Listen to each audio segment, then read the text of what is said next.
আমরা আসছি সুনির্দিষ্ট কিছু অভিযোগের ভিত্তিতে আসছি।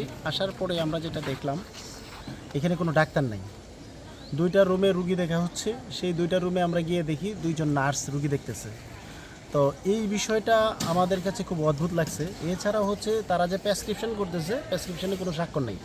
স্বাক্ষর নাই কেন? তারা তো নার্স, স্বাক্ষর করতে পারে না। কিন্তু মানে এই বিষয়গুলো দেখে আবার ফার্মেসি থেকে ঔষধ দিতেছে আবার টোকেনগুলোতেও কোনো স্বাক্ষর নাই। এখন এই টোকেনগুলো আসলে কে দিল, কোথায় থেকে আসলো, এগুলো কোনো কিছু নাই। রেজিস্টারেও দেখলাম এগুলো ইনক্লুডেড না। তারপরে আমরা গেলাম হচ্ছে এখানে যেখানে রান্না বান্না হয়, রুগীদের খাবার দাবার অপরিচ্ছন্ন, মারাত্মক নোংরা। তারপরে হচ্ছে খাবার তারা হচ্ছে যেগুলো সবজি টবজি দেওয়ার কথা এগুলো কিছু দেয় না, মেনু অনুসারে দেয় না।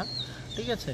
তারপরে এই বিষয়গুলা আমরা আবার ওই যে কিনা এখানের প্রধান ডক্টর নুসরাত আরিফিন, ওনাকে আমরা হচ্ছে বললাম। বলার পরে উনি একটা বিষয়ে বলছে যে এইগুলা উনি দেখবেন এবং হচ্ছে নার্সের যে ট্রিটমেন্টের বিষয়টা উনি বলছে যে হ্যাঁ নার্স ট্রিটমেন্ট করতে পারে। এবং হচ্ছে ডাক্তাররা আমি দেখলাম যে প্রত্যেকজন ডাক্তারই প্রতি মাসে 15 দিন 12 দিন 13 দিন অ্যাবসেন্স থাকে না। এভাবেই চলছে বিলো 60% সবার অ্যাবসেন্ট। সবার অ্যাবসেন্স। সংগ্রহ করছে।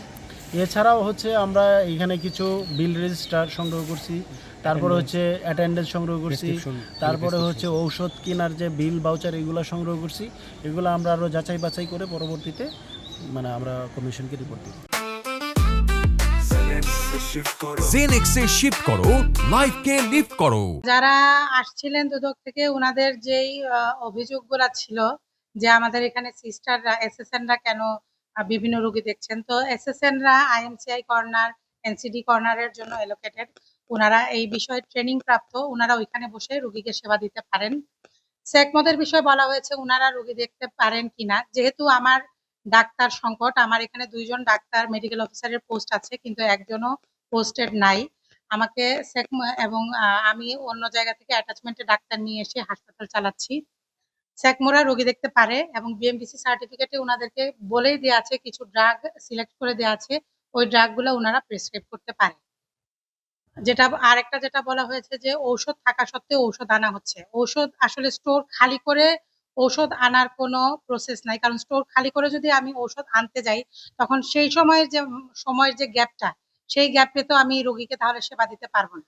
তাই আমাকে ঔষধ কিছু মজুদ থাকা অবস্থাতেই নতুন ঔষধ আনতে হবে এবং এমএসআর এর ঔষধ যেহেতু আমাকে বছরে মানে ক্রয় করতে হয় এবং একটা প্রসিডিউরের মধ্যে দিয়ে যেতে হয়, তাই কিছু ঔষধ স্টকে থাকা অবস্থাতেই আমাকে নতুন ঔষধ কিনে আনতে হয় যাতে হচ্ছে আমি স্মুথলি রোগীদেরকে সেবা দিয়ে যেতে পারি।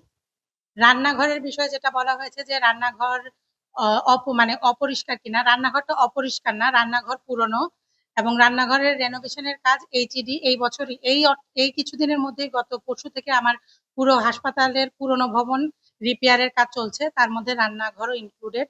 রান্নাঘর যখন রিপেয়ার হয়ে যাবে ইনশাল্লাহ তখন আর রান্নাঘর দেখতে অপরিষ্কার লাগবে না। রান্নাঘর অপরিষ্কার না, কিন্তু মেঝে টাইলস করা না দেখে, দেয়ালগুলো পুরনো হয়ে গিয়েছে দেখে অপরিষ্কার লাগে। এগুলো যখন রেনোভেশন হয়ে যাবে তখন ইনশাল্লাহ আর অপরিষ্কার লাগবে না।